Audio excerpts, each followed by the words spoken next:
Today's lesson is 1.3 Function Families.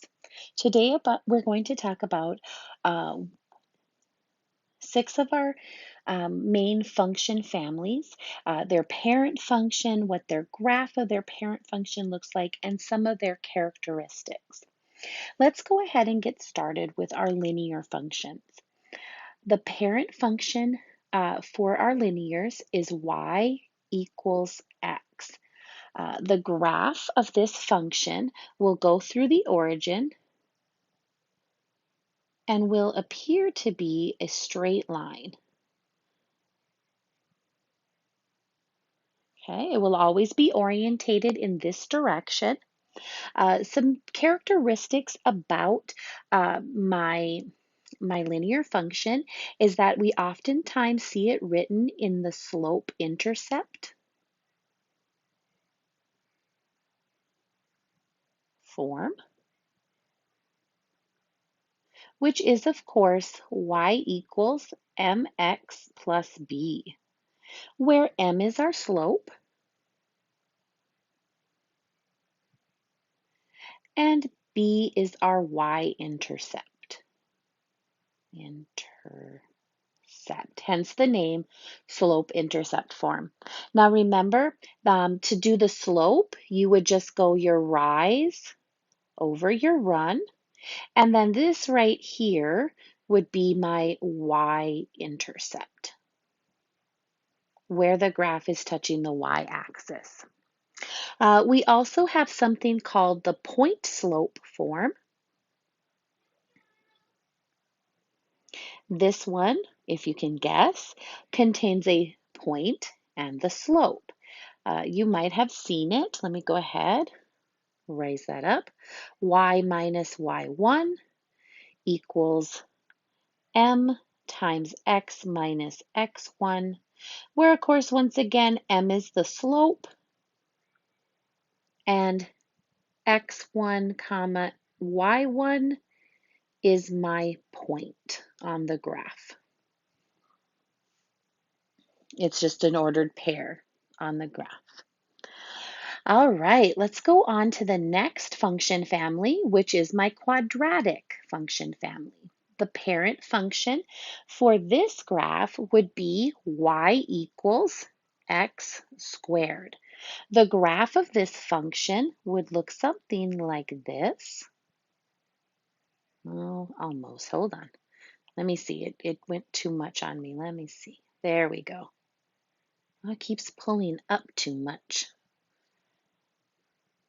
It's got to go right through the origin. I can't get it to stop going up too much. So here we go. We'll just do the best we can. Something like that. I could graph it a little better, I guess. Maybe let me graph it. That might be better.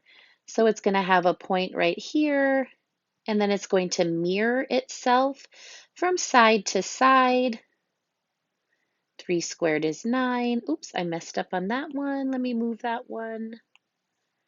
I wanted -2, -4. There we go. And it would look something like this. Let me see if I can connect those together and make it look better. There we go. That's better. There's our quadratic parent function. It is called a parabola. I'm going to spell it wrong. There we go. It's called a parabola. It has a vertex,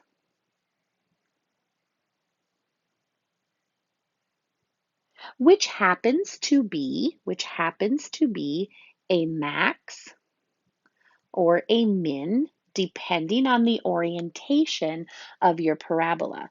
The vertex for this one would be right here. This would be considered my vertex. Okay, and it also has what is called an axis of symmetry.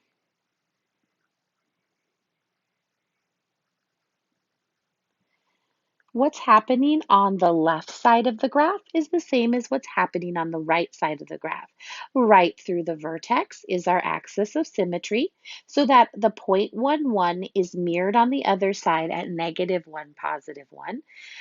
The point 2, 4 is mirrored at -2, 4, and the point 3, 9 is mirrored at -3, 9, because they're the same distance away from this axis of symmetry.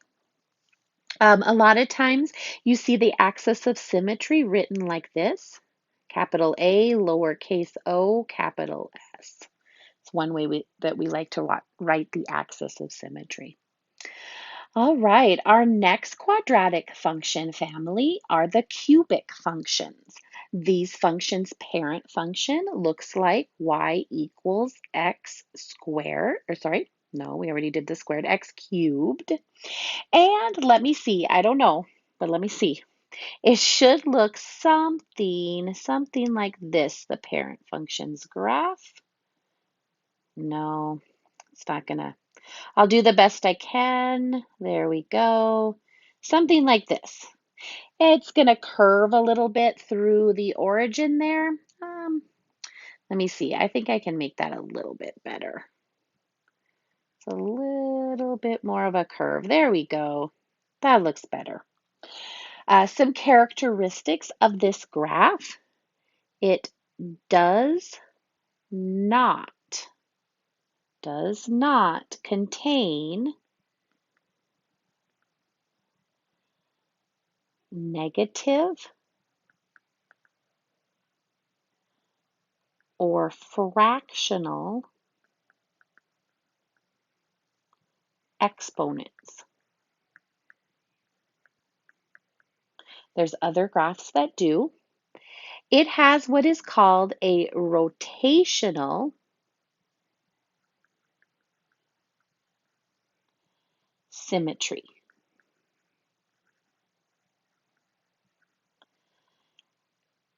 At the origin, which remember is the ordered pair 0, 0. So it has a rotational symmetry. If you look right here from the origin, it's going to rotate the same in both sides. So the symmetry is the same. All right, our next function family are our cubic roots. Our cube root function. Our cube root functions, let me make sure I'm looking at the right one, have the parent function y equals, then you're going to see a radical sign with the x value in variable inside, but there's going to be a 3 here in our root. This is the cube root parent function, okay? This parent function looks very similar to the one we just saw, but let me see if I can do the graph.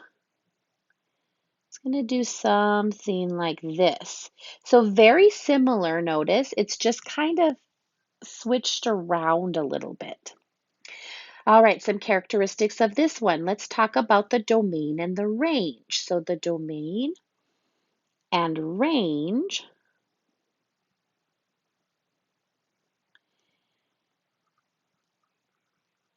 include all positive and negative. That's my symbol for real numbers. All positive and negative real numbers. It once again has rotational, not rational, rotational symmetry at the origin, which is again the ordered pair 0, 0. So you can kind of see it here, right? The rotation here, the symmetry here to here is the same, but it's a rotational one. So we don't really have an axis of symmetry. All right, the next one is our square root functions. Our square root functions parent function is y equals, we see the radical symbol once again, an x. Now, we do not see a number in the radical. We do not see a number right here because with the square root, we all have agreed many, many years ago that the index of this radical is 2. So we never put it. We just, when we see a square root sign like that, we know that the index is 2. With the last one, we had to put the index in there because we needed to talk about the cubic root. All right, the parent function for this one looks something like this. Okay, kind of starts at the origin and goes off to infinity towards the right side of my graph. Some characteristics about this function. Oh, no, let me change my pen color. There we go. The domain and range is are limited. I guess I should put are limited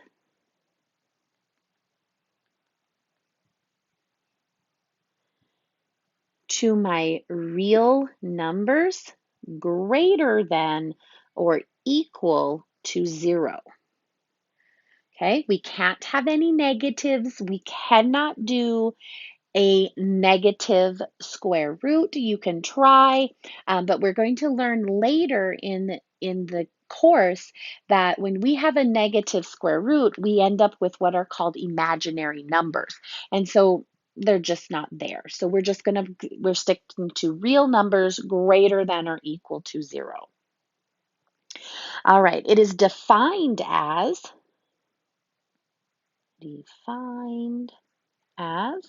the principal, the main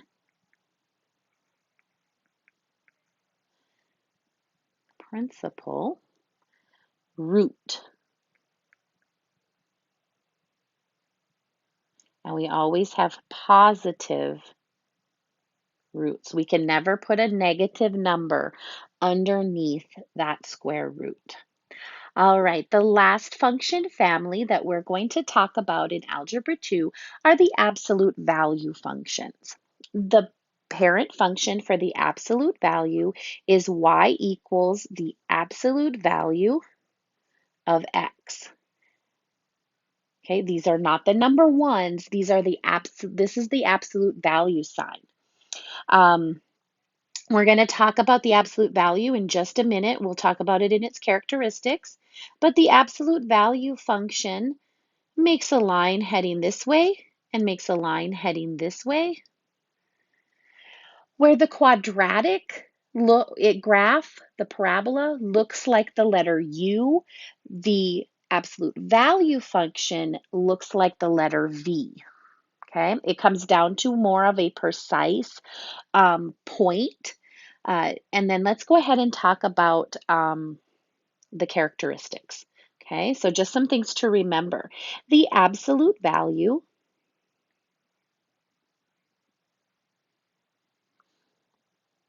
there we go, value is the distance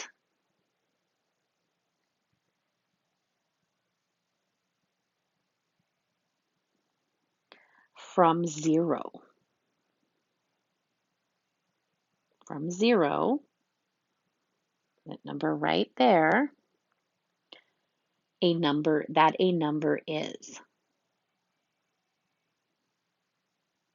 Now, remember from geometry,